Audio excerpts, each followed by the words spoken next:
মুহাম্মদ সাল্লাল্লাহু আলাইহি ওয়াসাল্লাম।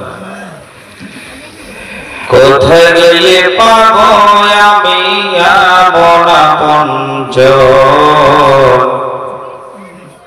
কোথায় গেলে পাবো আমি এমন আপনজন। একবার জোরে বলেন সুবহানাল্লাহ। মায়ের আসতে বলবেন, বাবা ভাই একটু জোরে বলবেন। আজ আমার শ্রদ্ধেয় বাবা জীবন মুস্তাফা শেখ নাখানা শেখ আমার ওনার বাড়িতে মিলাদুন নবীর আয়োজন করেছেন, কোরআন খানি খাওয়ান দাওয়ান ইত্যাদি। আমার জিগরি দোস্ত বা বন্ধু বুঝাচ্ছেন, আমার পরিচয় আপনাদের কাছে দেওয়ার প্রয়োজন নেই, কারণ আপনারা অনেকেই আমাকে চিনেন, কিন্তু এখন হয়তো দেখবেন যে মুখে দাড়ি হয়ে গেছে, একটু বড় হয়েছি, বুঝাচ্ছেন, এই জন্য একটু অসুবিধা হবে। কিন্তু একটু ভালো মায়ার চোখে একটু আমাকে দেখবেন, দেখেন মনে পড়বে ওই ছোট্ট শামসুল। যাই হোক, অনেক বাপ ভাইকে আমি চিনতে পারি না, আল্লাহ দিয়েছে বুঝেছেন মুখে দাঁড়িয়ে রাসূলুল্লাহ সুন্নাত এবং নামাজ। যাই হোক, আল্লাহ পাক আপনাদের প্রতি রহমত বর্ষিত করুন, বলুন আল্লাহুম্মা আমিন। আল্লাহুম্মা আমিন। লোকমান সাহেবের জননী মা গর্ভধারণী দুনিয়া ছেড়ে বিদায় নিয়েছে, ওনারই 40 বছরের সব উপলক্ষে মিলাদুন নবীর আয়োজন। তাই আপনাদের সামনে মায়ের সামনে একটা গজল। কোথায় গেলে পাবো আমি এমন আপনজন, কোথায় গেলে পাবো আমি এমন আপনজন। তোমার লেগে কাঁদে মাগো, তোমার লেগে কাঁদলে মাগো, আমার লেগে কাঁদলে মাগো সারাটি জনম।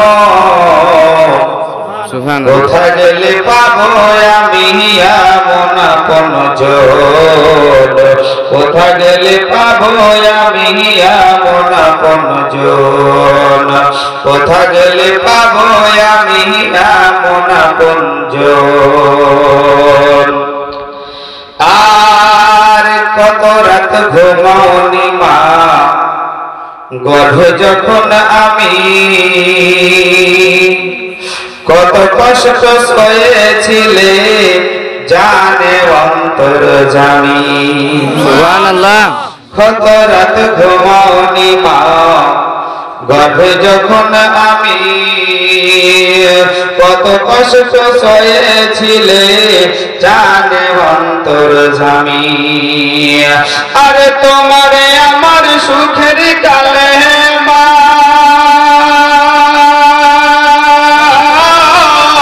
তোমার আমার সুখের কালে, তোমার আমার সুখের কালে জোড়াই তো দুই নয়ন। কোথা গেলে পাবো আমি এমন আপনজন, কোথা গেলে পাবো আমি এমন আপনজন। তোমার লেগে কাঁদলে মাগো, তোমার লেগে কান্দে মাগো সারাটি জনম। কোথা গেলে পাবো আমি এমন আপনজন, কোথা গেলে পাবো আমি এমন আপনজন। আর আচল,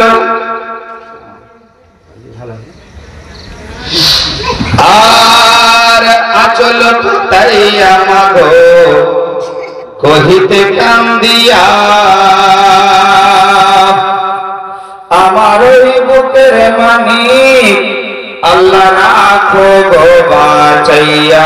জোরে বলেন সুবহানাল্লাহ। মহব্বতের শহীদ বলেন সুবহানাল্লাহ।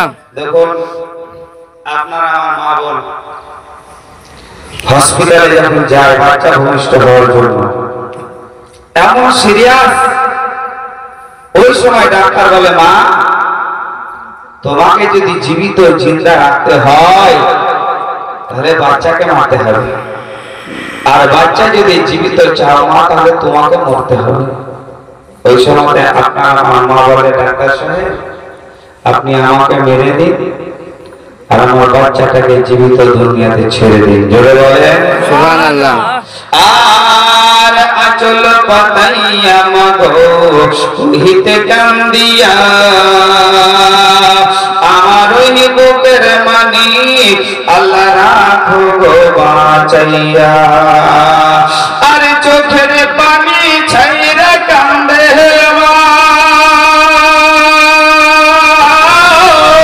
চোখের পানি ছাইরা কান্দে, চোখের পানি ছাইরা কান্দে, কোথায় আমার বুকের ধন, কোথা গেলে পাবো আমি এমন আপনজন, কোথা গেলে পাবো আমি এমন আপনজন।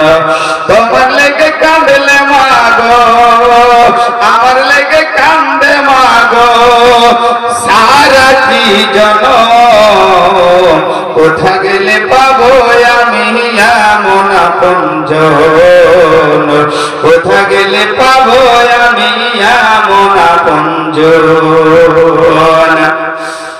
আর বুকের ওই মানিকে যদি বিদেশেতে যায়, যাই না মাঝে বসে কান্দে তোমার মায়। বাড়ি হলে নো টেনশন, নাকে তেল দিয়ে ঘুমাইছে নাকি, আর মা যাই না মাঝে মুসল্লাতে বসে আপনার আমার জন্য কান্না করছে, রব্বুল আলামিন আমার বাচ্চাটা বিদেশে গেল, সহি সালামতে আমার বাচ্চাটাকে তুমি গন্তব্যস্থলে পৌঁছে দিয়ে দোয়া করে না করে না বা। আর বাড়ি হলে কোনো ব্যাপার নাই, আছে কি তাই। আর বুকে রহে মানিকে যদি বিদেশেতে যায়, যাই না মাঝে বসে কান্দে তোমার মায়। বুকে রহে মানিকে যদি বিদেশেতে যায়, যাই না মাঝে বসে কান্দে আমার মায়। আর চোখের পানি ছাইরা কান্দে মা, চোখের পানি ছাইরা কান্দে, চোখের পানি ছাইরা কান্দে, কোথায় আমার বুকের ধন, কোথা গেলে পাবো আমি এমন আপনজন, কোথা গেলে পাবো আমি এমন আপনজন। তোমার লেগে কান্দে মাগো, আমার লেগে কান্দে মাগো সারাটি জনম, কোথা গেলে পাবো আমি এমন আপনজন, কোথা গেলে পাবো আমি এমন আপনজন, কোথা গেলে পাবো আমি এমন আপনজন। আল্লাহুম্মা